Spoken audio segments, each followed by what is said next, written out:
Y abran sus Biblias en el libro de Marcos capítulo 12, por favor. Marcos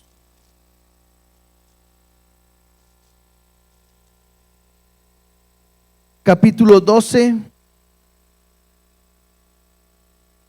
Estaremos tratando de ver los primeros 12 versículos el día de hoy. Si podemos avanzar, avanzamos un poquito más, pero pensemos que veremos solamente hasta el versículo 12. Y yo le he titulado a esta enseñanza: Dios es bueno y fiel. También le podemos poner: Dios es paciente. Cualquiera de las dos, porque voy a hablar sobre eso, sobre lo bueno que es Dios, y también sobre la paciencia que Dios tiene con nosotros en todo momento. Y creo que es ahí donde nosotros podemos estar meditando. Así que me gustaría que hiciéramos una oración para poner este tiempo en las manos de Dios y que Dios sea hablando a nuestras vidas completamente. Dios, te damos gracias porque tú eres bueno, porque eres fiel. Gracias porque nos permites estar en esta hora aquí para escuchar tu palabra. Queremos oírla, queremos aprenderla, queremos vivirla. Que a través de ella el día de hoy nos enseñes, nos hables, nos redargullas, y que podamos ser sensibles a tu palabra, que podamos ser obedientes a tu palabra. Permítenos tener un corazón dispuesto. Quita toda distracción que pueda haber en nuestras vidas y que tu palabra pueda quedar grabada en nuestros corazones. En el nombre de Jesús te damos gracias. Amén y amén. Hemos estado hablando en el libro de Marcos acerca de Jesús, y hemos visto tres etapas. La primera nos ha mostrado Marcos quién es Jesús, que Jesús es el Hijo de Dios.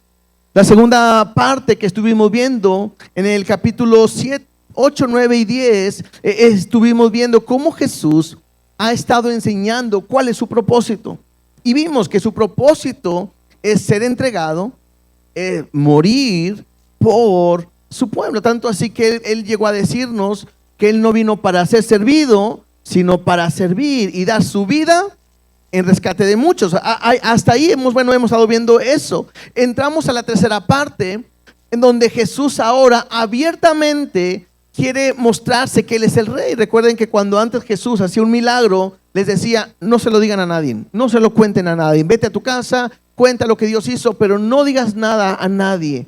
Ahora hemos visto cómo Jesús en el capítulo 11, vimos cómo Jesús ha entrado como un rey, montado sobre un pollino, sobre un pequeño asno, ¿no?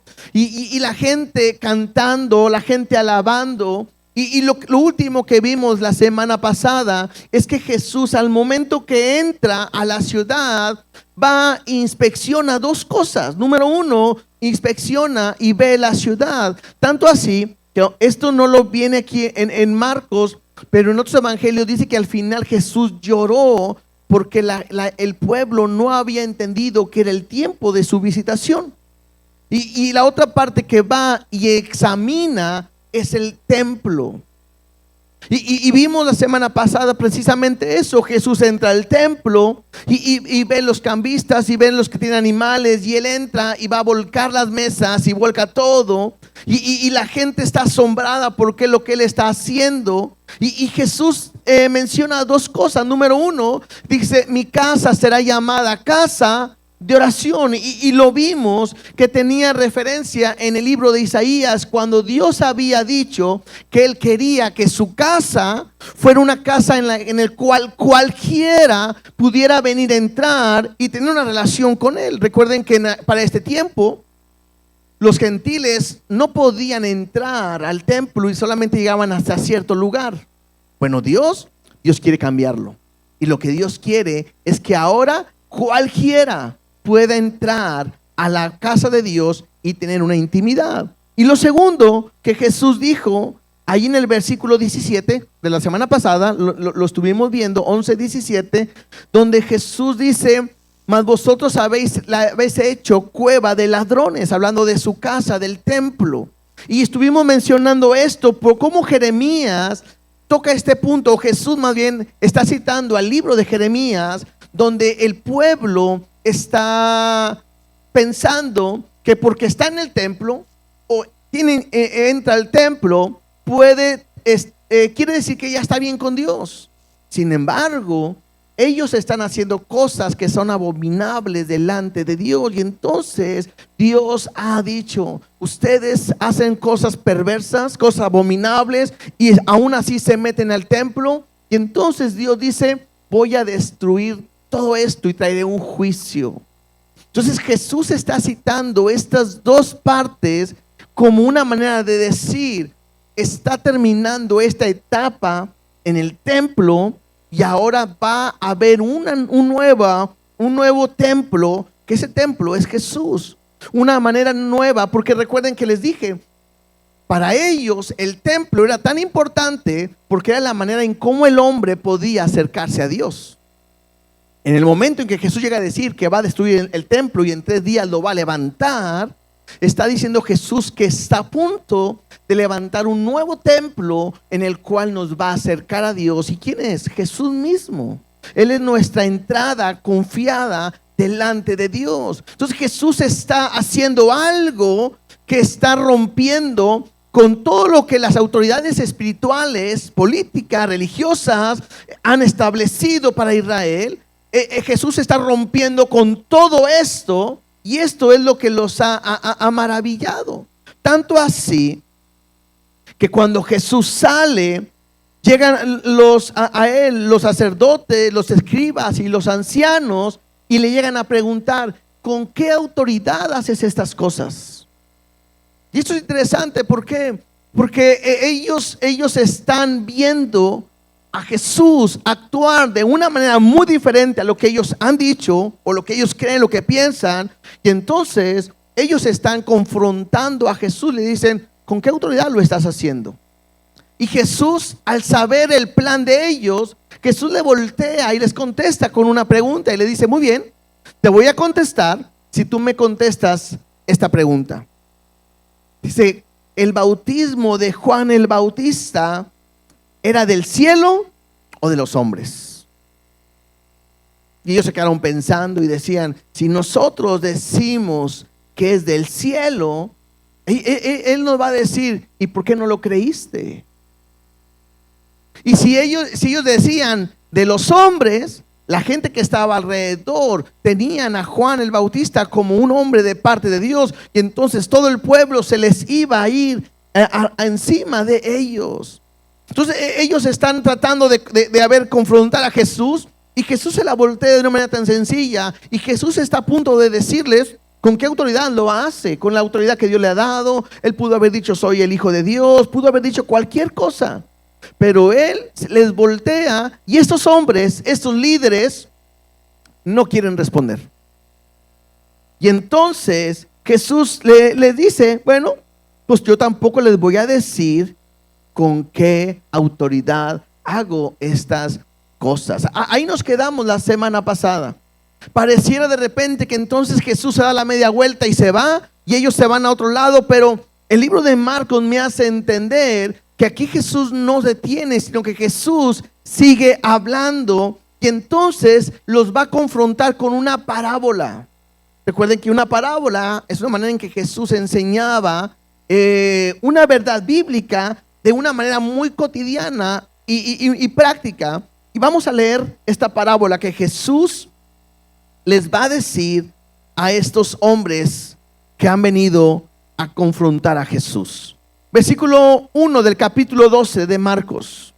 Entonces comenzó Jesús a decirles por parábolas: un hombre plantó una viña, la cercó de vallado y cavó un lagar, edificó una torre y la arrendó a sus labradores y se fue lejos. Y a su tiempo envió un siervo a los labradores para que recibiese de estos del fruto de la viña. Era algo normal, ¿no? Que él pudiera tener una tierra, pudiera prepararla y que se pudiera rentar a alguien que trabajaba la tierra. Y entonces había un acuerdo de un pago o de recibir de lo que de ahí se cosechaba, ellos podían tener. Entonces pasó un tiempo y ¿qué me dice? Mandó uno de sus siervos a los labradores, a los que se habían rentado, para que recibiesen de estos del fruto de la viña. Pero mira la actitud de estos hombres. Mas ellos, tomándole, le golpearon y le enviaron con las manos vacías. Volvió a enviarles otro siervo para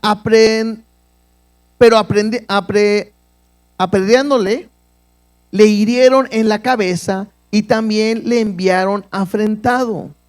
Volvió a enviar otro y a este mataron.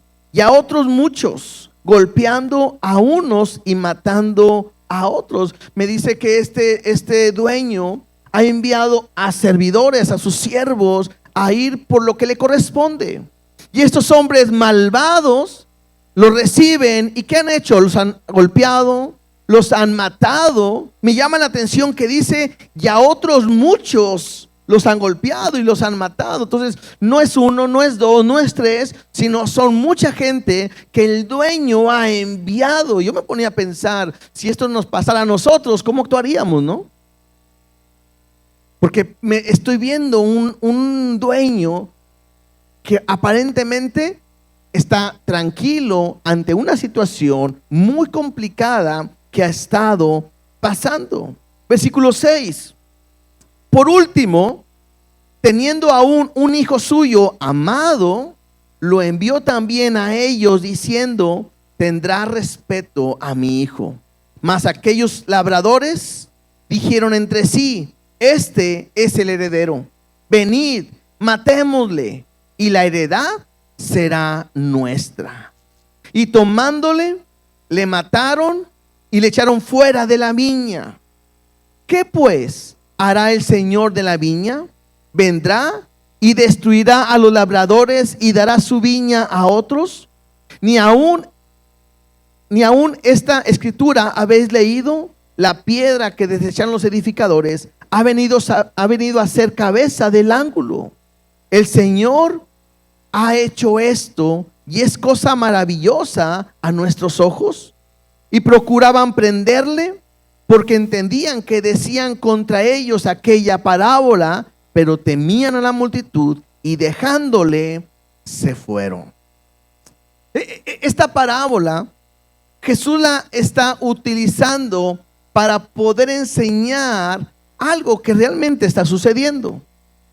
Esta parábola la pudiéramos incluso comparar con el mismo método que usó el profeta Natán cuando le habló al rey David. ¿Se acuerdan cómo cuando David había tomado a una mujer que estaba casada para él, que Betsabé, después hizo matar a su esposo Urías, y él pensó que nadie se había dado cuenta, que nada sucedía, y entonces se quedó con la mujer, mató al esposo y parecía que todo está bien? Pero podemos aprender algo. A Dios no lo podemos burlar, y el tarde o temprano va a salir. Y me gustaría que pudiéramos ver ese ejemplo tantito. Vamos tantito a 2 de Samuel, capítulo 12, versículo 1, porque es bien interesante cómo Dios usa a un hombre y a través de una historia y una parábola, Dios va a confrontar al rey David, ¿sí? Quiero utilizarlo como ejemplo y ahorita regresamos a la historia en Marcos. 2 de Samuel 12:1 dice así: y Jehová envió a Natán a David. Interesante, porque este es un mensaje y un plan de parte de Dios para David, utilizando a un profeta que es Natán. Y viniendo a él, le dijo: había 2 hombres en una ciudad, el uno rico y el otro pobre. El rico tenía numerosas ovejas y vacas, pero el pobre no tenía más que una sola corderita, que él había comprado y criado, y que había crecido con él y con sus hijos juntamente, comiendo de su bocado y bebiendo de su vaso y durmiendo en su seno, y la tenían como a una hija. Y vino uno de camino al hombre rico, y éste no quiso tomar de sus ovejas y de sus vacas para guisar para el caminante que había venido a él. sino que tomó la oveja de aquel hombre pobre y la preparó para aquel que había venido a él. Entonces se encendió el furor de David en gran manera contra aquel hombre. Y dijo a Natán: vive Jehová, que el que tal hizo es digno de muerte, y debe pagar la cordera con 4 tantos, porque hizo tal cosa y no tuvo misericordia. Interesante.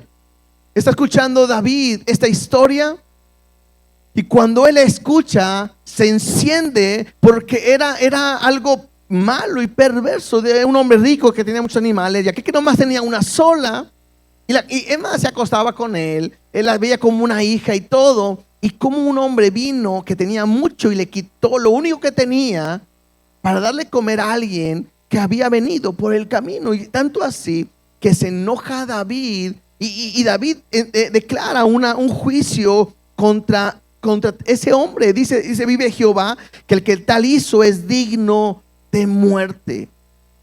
Y entonces, versículo 7, entonces dijo Natán a David: tú eres aquel hombre. Así ha dicho Jehová, el Dios de Israel: yo te ungí por rey sobre Israel y te libré de la mano de Saúl.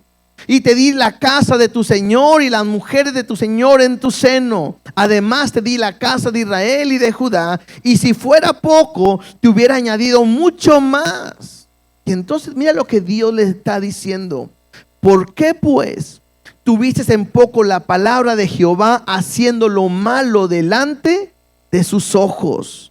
A Uría Eteo heriste a espada y tomaste por mujer a su mujer, y a él lo mataste con la espada de los hijos de Amón. Y esto es interesante. ¿Por qué? Porque muchas veces cuando nosotros vemos el pecado en alguien más, es muy fácil de poder enojarte, es muy fácil de poder acusar, es muy fácil de apuntar. Es fácil brincar y que nos hagan a lo mejor hasta lo espiritual y lo religioso, y pensar que la persona que está haciendo es digna de muerte porque tú eres diferente. Y muchas veces, incluso la palabra nos lo enseña, que estamos viendo la paja en el ojo de tu hermano. Estás viendo la paja y no puedes ver la viga que está en tu propio ojo. Y somos muy dados a mirar y a acusar y apuntar de esa manera. Y creo que es importante, y yo quise tocar ese tema. ¿Por qué? Porque creo que Dios muchas veces nos ha estado hablando a cada uno de nosotros. Dios le dice a David: tú eres esa persona. Dice: yo te he librado, yo te di el reino, yo te lo he dado todo, te he bendecido, te he prosperado. Incluso le llega a decir: y si te hubiera faltado algo más, aún eso yo te lo hubiera dado, entregado. Y le dice Dios: ¿por qué tuviste en poco la palabra de Jehová, haciendo lo malo delante de tus ojos? Y creo que, hermanos, hoy es un día para pensar y meditar cómo está nuestra vida delante de Dios. ¿Cómo estamos viviendo delante de Dios? Yo sé que Dios no te ha hecho rey, yo sé que Dios no te ha dado todo, pero te ha dado su salvación, te ha dado su justicia, te ha dado su santidad, te ha dado propósito, te ha dado una herencia, eres hijo, nos ha bendecido con toda bendición espiritual. Y creo que es bueno que el día de hoy tengamos un corazón abierto a lo que Dios nos quiere decir, porque esto no es una religión.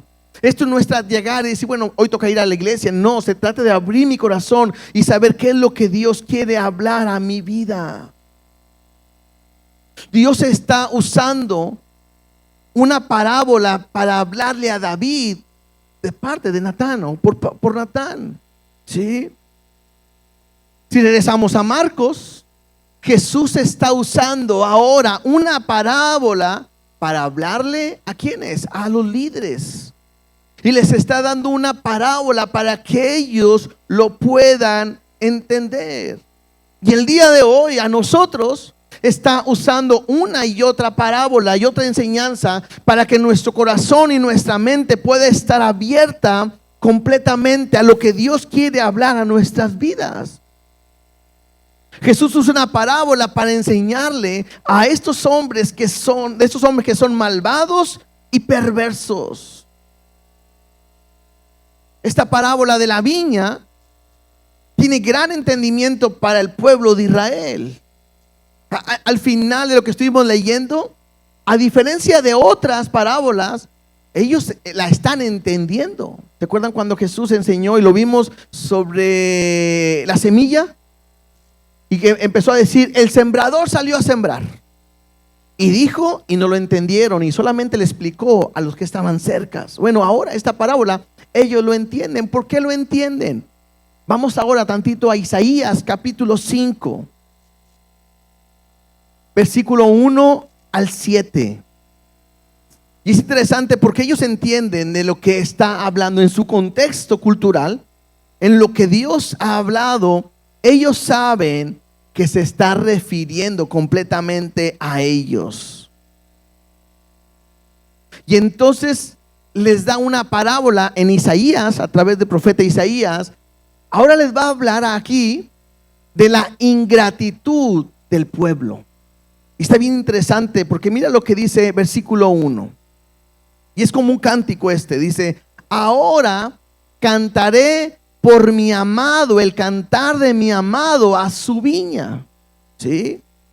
Dice, tenía mi amado una viña en una ladera fértil y la había cercado y despedregado, ¿sí? Y plantado de vides escogidas, y había edificado en medio de ella una torre, y hecho también en ella un lagar, y esperaba que diese uvas, y dio uvas silvestres. Entonces me habla de un hombre que tiene una viña, y la tiene en una área, me dice ahí que es fértil. Y este hombre ha hecho todo lo que se debe de hacer en el campo. Número uno, lo ha cercado. Y eso me habla de un cuidado. ¿Sí? El cercar me habla del cuidado. ¿Para qué? Pues para que nadie entre a ese lugar en el cual está siendo preparado. Dice ahí, se ha limpiado, se quitaron todas las piedras. Todas las piedras, todo lo que estaba mal se ha quitado para que esté de la mejor manera. Incluso se ha plantado las mejores vides escogidas, la mejor semilla, se ha puesto del mejor fruto. Tanto así que en medio ha edificado una torre para vigilar, para cuidar, para estar al tanto. Y lo que está, incluso ha hecho también un lagar. ¿Para qué? Para que pudieran producir vino. El vino representa el gozo. Entonces, está haciendo todo lo necesario, el dueño de esta sección, de esta tierra, para tener el mejor lugar, para tener vino. Y lo que él esperaba, pues que dieran las uvas, ¿no? Pues ha hecho todo, está limpio, está preparado, está arreglado, está cuidado, está acercado. Ha hecho lo que se debe de hacer, y lo más lógico es que de uvas buenas. El problema es que dio uvas silvestres, y uvas silvestres quiere decir amargas, venenosas, ¿sí? Incluso eran uvas que daban un mal olor a el lugar.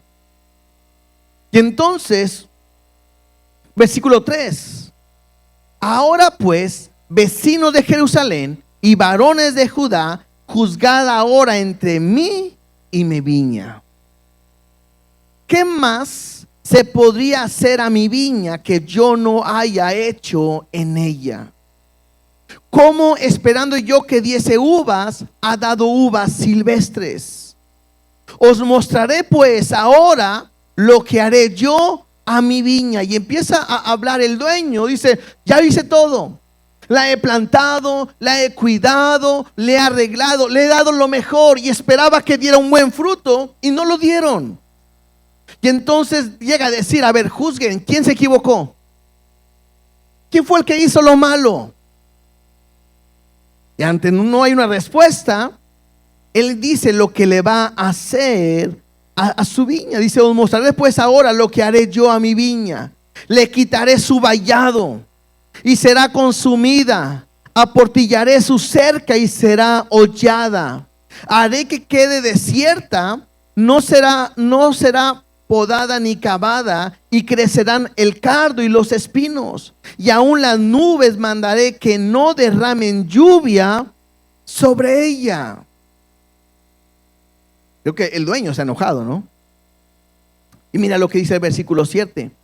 Ciertamente la viña de Jehová de los ejércitos es la casa de Israel. Y los hombres de Judá, planta deliciosa suya. Esperaba juicio o rectitud, y he aquí vileza. Esperaba justicia, y he aquí clamor. Lo que está Dios hablando es de la ingratitud que hay en este pueblo. Cómo Dios los había escogido de sacarlos de la nada. Cómo Dios había escogido y los había sacado de la esclavitud. Y los había llevado a un lugar que fluye leche y miel, la tierra prometida. Como Dios les había dicho, nadie te podrá hacer frente.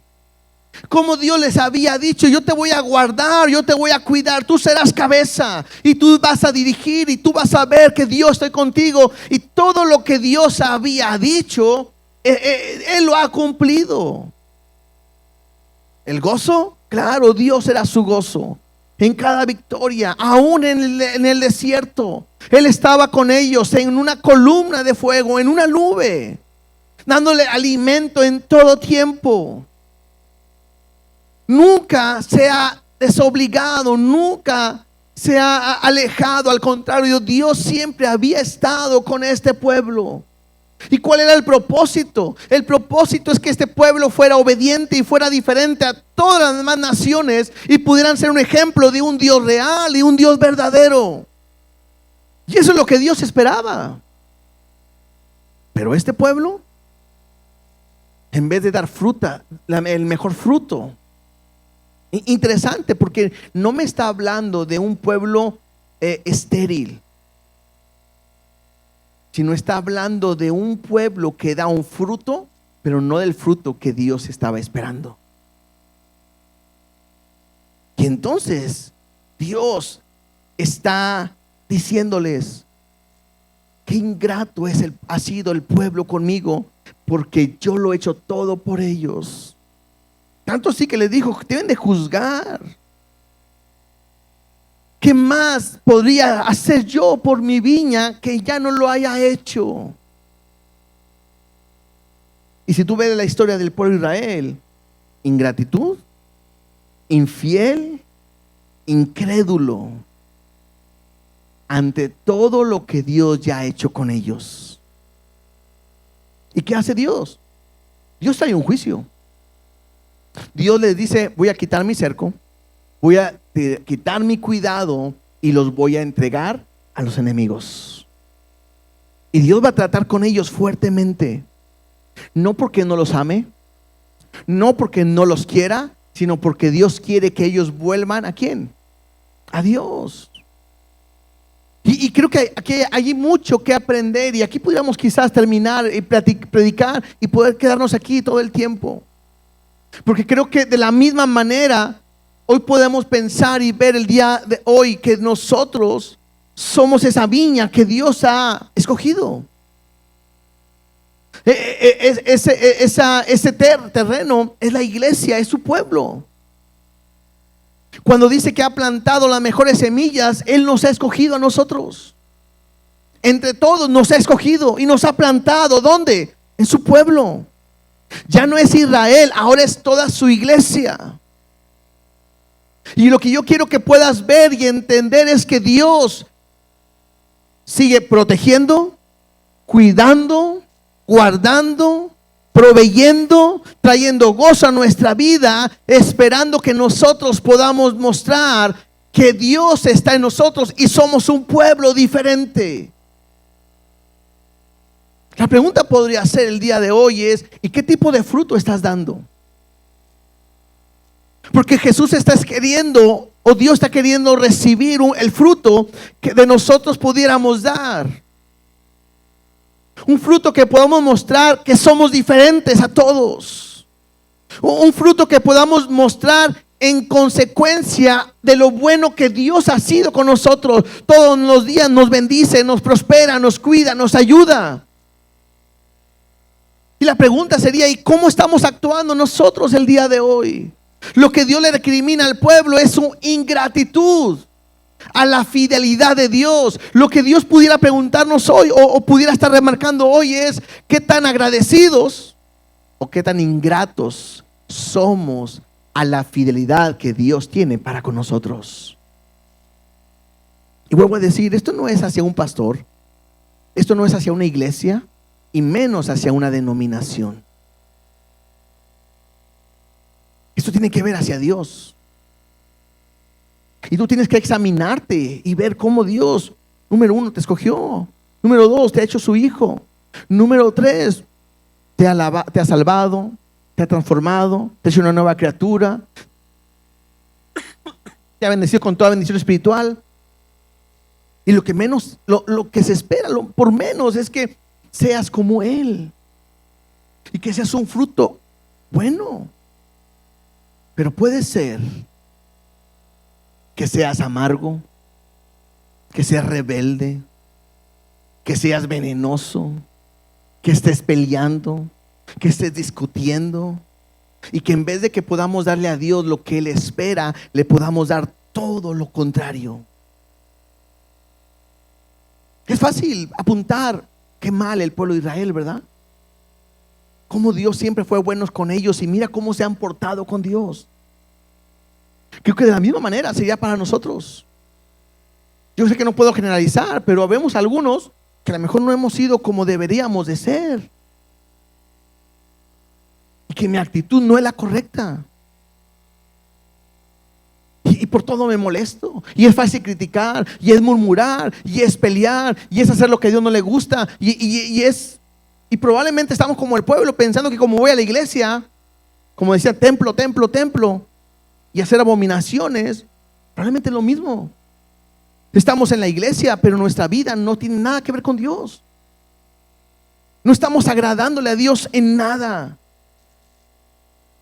Y es tan clara lo que Dios le está diciendo. Tanto así que dice Dios, voy a quitar mi cuidado. Voy a quitar mi vallado. Y voy a dejar que los pisen, que los lastimen, que los hieran, que los dañen. Y vuelvo a decir, no quiere decir que Dios no los quiera, no los ame y que cambió, no.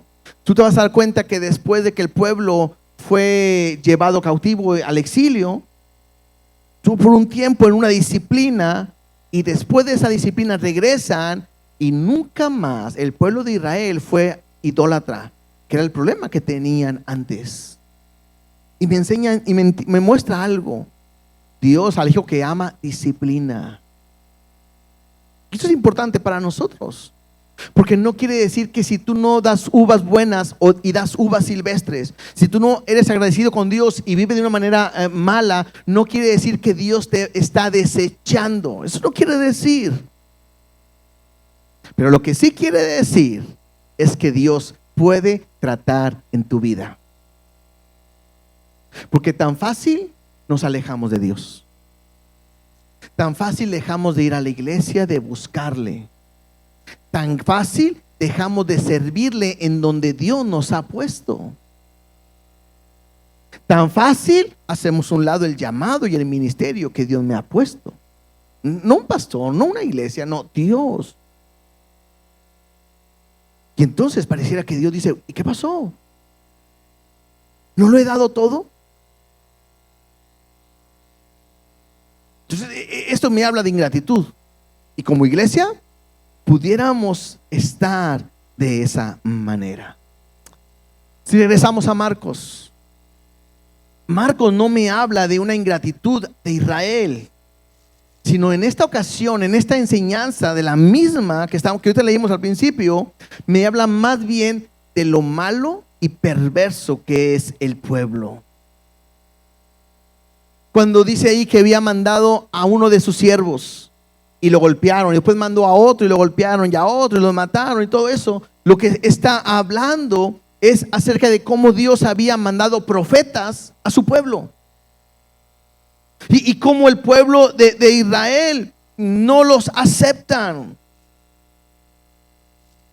Cuando el pueblo de Dios había fallado en ese propósito de obedecer y amar a Dios y ser un ejemplo a las naciones, Dios enviaba profetas. ¿Y qué hizo Israel con esos profetas? Los despreció, los desechó y los mató. Veamos dos pasajes así rápidamente. Jeremías 7, 25 y 26. Porque Jeremías no lo dice. Jeremías 7, 25 y 26 dice de esta manera: desde el día que vuestros padres salieron de la tierra de Egipto hasta hoy, yo os envié todos los profetas, mis siervos, enviándolos desde temprano y sin cesar. Dice, pero no me oyeron ni inclinaron su oído, sino que endurecieron su cerviz e hicieron peor que sus padres. O sea, lo que está diciendo el pueblo es, desde que ustedes salieron de Egipto, al ver que no hacían lo correcto, yo les envié los profetas, que son mis siervos. Los envié desde temprano hasta el día de hoy, uno y otro, dice, sin cesar. Pero ¿cuál fue la actitud del pueblo? No me oyeron ni inclinaron su oído a sus palabras. Número 2, se endurecieron, se hicieron más rebeldes y se hicieron peor que sus padres, hicieron peor, abominación. Eso me ayuda a meditar el día de hoy, porque puede ser que Dios ha estado hablando a tu vida una y otra vez. Y a través de una enseñanza, y a través de un hermano, y a través de una persona, una y otra vez Dios te está hablando de tu pecado, de tu condición, de tu situación, para que vuelvas a Él. Y probablemente lo que has hecho es endurecer tu corazón. ¿Cuántas veces Dios no nos ha hablado? Y entra por un oído y sale por el otro. A lo mejor hasta has dicho, sé que estoy mal, pero bueno, Dios ayúdame, y sigues igual. Cuando yo tengo que actuar correctamente. Nehemías capítulo 9, verso 26. Esto ya es después del exilio, pero mira lo que dice Nehemías. Pero te provocaron a ira y se rebelaron contra ti y echaron tu ley tras sus espaldas y mataron a tus profetas que protestaban contra ellos para convertirlos a ti e hicieron grandes abominaciones. Nehemías lo dice claramente. Te provocaron, te hicieron enojar. ¿Por qué? Porque se han rebelado contra ti. Tus palabras, tus leyes, no importan, ponlas atrás. Primero estoy yo. ¿Qué hicieron? Mataron a los profetas que iban y los querían hacer volver a Dios, que se arrepintiesen. A veces nos molesta que alguien nos diga cuando algo estamos mal. A veces estamos tan cegados en nuestra manera de vivir que alguien te dice algo y es de parte de Dios y muchas veces ya no lo voy a hablar. No voy a aceptar que me digas nada, porque estás obstinado en lo que tú crees, en lo que tú piensas, incluso en tu propio pecado. Y el pueblo fue así. Tú lees la Biblia y cuántas veces Dios no le habló al pueblo. Infinidad. De la misma manera te pregunto, ¿cuántas veces Dios no te ha hablado a ti? A veces leyendo la Biblia, a veces en una enseñanza como esta, a veces a través de otra persona. Incluso, no sé si a ustedes ha pasado, pero a veces hasta viendo una película, dices, caray, yo siento que Dios aquí me está mostrando algo. O sea, no podemos decir que Dios no habla. Incluso a veces en una enfermedad, en un problema, en la pérdida de alguien, en la pérdida de un trabajo o en alguna situación. Y Dios te quiere hacer volver. Y muchas veces endurecemos el corazón. Así estoy bien. Yo no voy a cambiar. Quiero que entiendas, cuando actúas así, no te levantas contra el pastor, no te levantas contra la iglesia, te estás levantando en contra de Dios, que ha sido tan bueno, tan fiel y tan paciente contigo. Es con Él. Y es ahí donde tú tienes que meditar y pensar. Para este tiempo, los profetas son mártires y son como unos héroes para el pueblo. El problema es que estos hombres religiosos están tan cegados que no se dan cuenta que la historia está a punto de repetirse, porque acaban de hacer lo mismo con Juan el Bautista, otro mensajero de Dios, y ellos no lo aceptaron. No lo queremos escuchar. No es como nosotros pensamos, como nosotros creemos, es diferente. No, y lo mataron. Y están a punto de matar al hijo. Dice la historia que el dueño de la viña mandó a sus siervos uno y otro y muchos, y a todos mataron. Y entonces dijo: ok, ya sé qué voy a hacer. Voy a enviar a mi hijo, aquel que amo. Yo sé que a él sí lo van a escuchar. Y cuando llega el hijo, los hombres malvados y perversos dijeron: es el heredero. ¿Cómo ven si lo matamos? Si lo matamos, nos quedamos con todo. Ya no habrá nadie en que lo pueda reclamar. ¿De quién está hablando? De Jesús. Está hablando precisamente de Jesús. Él es el hijo y Jesús sabe que Él viene a morir. Más adelante veremos que será entregado, será crucificado y será por amor a nosotros. ¿Y quién lo va a hacer? El pueblo. El pueblo malo y perverso que va a gritar: crucifícale, crucifícale, crucifícale. A veces pensamos que Dios no actúa porque a veces hacemos cosas malas y pareciera que no nos pasa nada. Pareciera que me alejo de la iglesia y no me pasa nada. Pero ahí en Marcos capítulo 12 versículo 9, Jesús dice: ¿qué pues hará el Señor de la viña? Hace una pregunta: ¿qué va a hacer el dueño? ¿Qué va a hacer el Señor? Habla de Dios. Vendrá, dice, y destruirá a los labradores y dará su viña a otros. Quizás ellos pensaban que el dueño no iba a hacer nada. Es que el dueño no viene. Mandó un siervo y nos lo echamos. No pasó nada. ¿Qué sucedió? Mandó otro. Y luego mandó otro. Acabamos con todos. Ahora manda a su hijo. Y también van a acabar con él. Lo van a matar. Y pareciera que el dueño no va a hacer nada. Pero claro que el dueño tiene algo que hacer. Dice ahí: va a destruir a los labradores. Hay una retribución que va a hacer el Señor a estos hombres. Y lo que va a hacer es que su viña se la va a dar a otros. Y me hace pensar esto.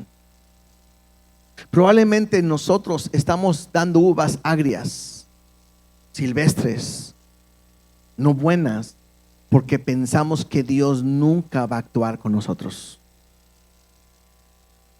Y vuelvo a decirte, la Biblia me enseña que Dios al hijo que ama, disciplina. Y no nos va a disciplinar porque no nos quiera. A lo mejor nos va a dar y nos va a decir las mismas frases que nosotros le decimos a nuestros hijos: ay, mi hijo, me duele más a mí que a ti, pero lo hago por tu bien. Y Dios lo hace por nuestro bien.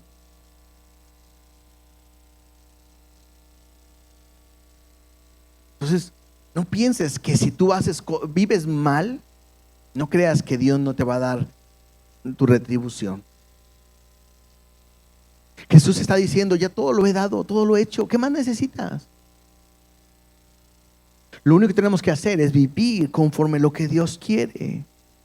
Y entonces Jesús termina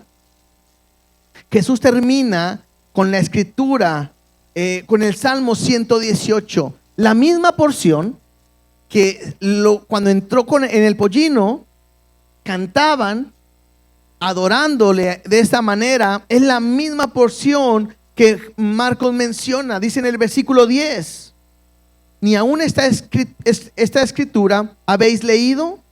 Dice: la piedra que desecharon los edificadores ha venido a ser cabeza del ángulo. Creo que es la manera en que Jesús está diciendo: este templo ha llegado a su fin y es tiempo de construir un nuevo templo. Lo que ustedes no saben es que Jesús es esa piedra angular, y esa piedra que ustedes han desechado, esa piedra que han hecho a un lado, esa piedra que ustedes no reciben. Recuerde, ¿a quién le está diciendo esto? Le está diciendo a los líderes espirituales del pueblo de Israel. Ustedes la han desechado, ustedes la han quitado. Bueno, ustedes no saben que esa piedra viene a ser la cabeza del ángulo. O sea, es la piedra principal de la obra que Dios está levantando de nuevo. Cuando le dice Jesús a sus discípulos: ¿quién dice la gente que yo soy? Y entonces Pedro dice: tú eres el Cristo, el Hijo del Dios viviente. Y entonces Jesús le dice: bienaventurado es Pedro, que no te reveló ni carne ni sangre, sino mi Padre que está en los cielos. Y a ti te digo, Pedro, que sobre esta roca edificaré mi iglesia. ¿Cuál roca? Sobre esa frase que acaba de decir, que Cristo es el Hijo de Dios, el Mesías, el Hijo del Dios viviente.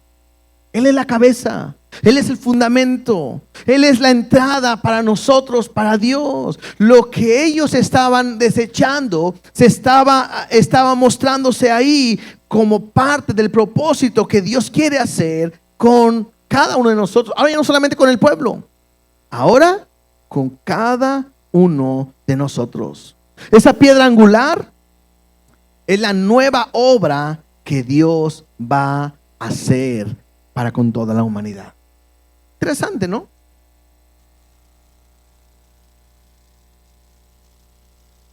¿Qué podemos, para terminar, aplicarlo a nuestra vida? Si algo podemos ver, quizás la primera parte, vimos cómo Dios es bueno y es fiel. Pero también lo que pudiéramos ver el día de hoy es la paciencia de Dios. Qué increíble, ¿no? Con el pueblo de Israel, hablándole una y otra y otra y otra y otra y otra. Y tú puedes ver cuántas veces Dios no le habló al pueblo de Israel. Con el pueblo, en el tiempo de Jesús, igual, una y otra manera. Hoy, ¿cuántas veces Dios no nos habla también a nosotros? Una y otra vez nos habla a nosotros. Pudo haberlos destruido, como pudo habernos también destruido a nosotros, y no lo ha hecho. Y hemos sido ingratos como el pueblo, y hemos sido infieles como el pueblo, y hemos dado uvas silvestres como el pueblo, y Dios permanece fiel con cada uno de nosotros. Eso es impresionante. Si alguno de nosotros fuéramos Dios, ya no tuviéramos iglesia, ¿verdad que no? Ya nos hubiéramos sacado todos. Es más, hasta yo mismo me hubiera salido. Pero Dios es diferente. Y Dios es bueno y Dios es fiel. Dios ha mostrado tanto a ellos como a nosotros su amor inagotable. Te has ido de la casa, te has apartado, te has alejado. Pero qué impresionante como ese hijo pródigo, cuando regresa y reconoces que has fallado, el papá no le recrimina nada, simplemente lo abraza, lo besa y le restituye todo lo que ya tenía. Así es Dios, es bueno, es fiel. Además, es de Dios la iniciativa de acercarnos a Él. Para Dios hubiera sido fácil decir, te fuiste, te alejaste, bueno, ahí cuando quieras regresas. Pero no, Dios todos los días está como ese padre esperando a su hijo a que regreses. Y te trata y te habla, y de una y otra manera quiere hablar contigo para que te acerques y estés con Él para siempre. Dios le dice a su pueblo, ¿qué más pude o podía hacer contigo? Creo que es la misma pregunta que Dios te puede hacer el día de hoy. ¿Qué más? ¿Qué más puedo hacer por ti? A veces cometemos un error cuando cantamos o cuando oramos, le decimos, Dios, quiero más de tu amor, y de repente a lo mejor Dios voltearía y dice, más, te lo he dado todo. El mayor ejemplo de mi amor es que di a mi hijo. ¿Qué más tengo que darte? Dios, quiero más de tu presencia. Y así, Dios, vivo en ti. ¿Qué más? Entonces, Dios está preguntando hoy a la iglesia, ¿qué más tendría que hacer por ti? Si ya lo he hecho todo. Has sido paciente. Siempre el problema es que son malagradecidos.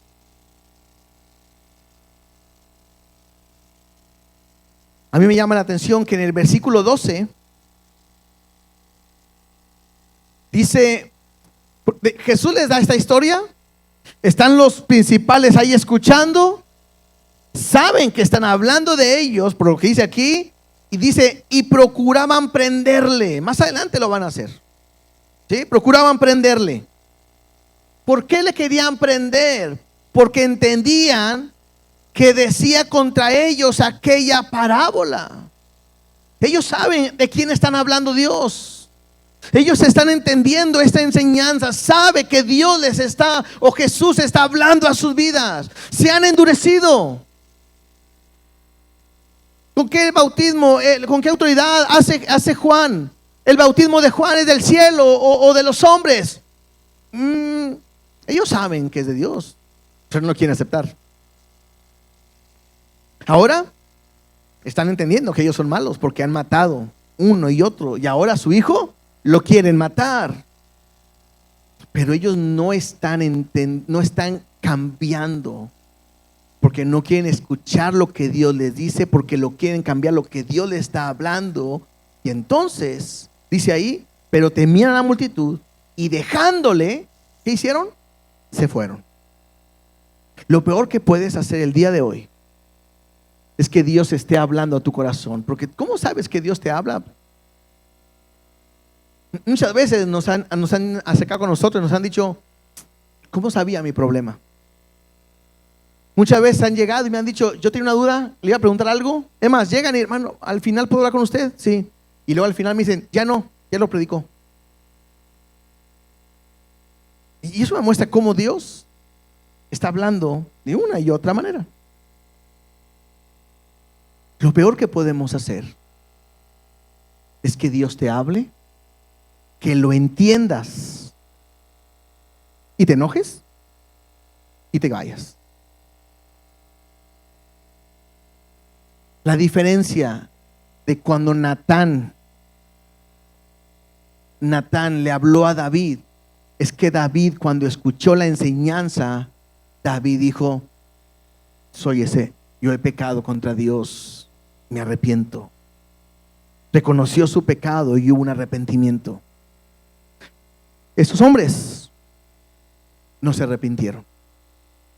Lo peor que puede pasar hoy es que Dios haya hablado tu vida y que te haya mostrado que has sido ingrato, que has sido infiel, que no has dado un buen fruto, que has sido malo, que has sido perverso, que no has recibido el mensaje de Dios, y que te dé coraje y que te vayas como viniste o peor. Lo que tendría que haber hoy, si Dios te ha hablado, es un arrepentimiento y decir, he pecado. Sí, yo soy esa persona que le falta agradecerle a Dios por lo bueno que ha sido. Sí, yo soy esa persona que no ha dado el fruto que Dios quiere porque todavía estoy batallando con mi situación, mi pecado, mi condición. Sí, yo soy esa persona que es fácil criticar y ver el pecado de otros y no ver el mío. Sí, yo soy esa persona que no está agradando a Dios a pesar de lo bueno que ha sido conmigo. Y debería haber un arrepentimiento y un quebrantamiento. Y no para que te escuche alguien, no para que te vea alguien, sino para estar en paz con Dios. ¿Por qué ha sido tan bueno? ¿Por qué ha sido tan fiel para conmigo? Que lo mejor o lo único que tengo que hacer es rendirme completamente a Él. Creo que eso es lo más importante. Para terminar, lo peor que podemos también hacer es ser necios. ¿Te acuerdan de aquella historia que hace poquito la contamos? No sé si martes o domingo, no me acuerdo, pero de aquel hombre que le había ido muy bien, tenía recursos y que dijo: me ha ido tan bien que voy a tener que hacer más grande los graneros y todo para guardar todo. Ya no voy a trabajar, voy a descansar y voy a vivir mi vida. Y lo dicen: necio,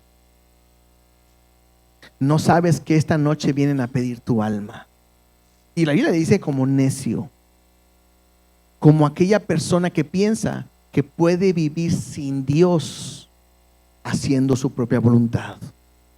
Lo peor es que hoy te vayas de este lugar pensando que no necesitas arrepentirte, o que pienses después, ya habrá tiempo.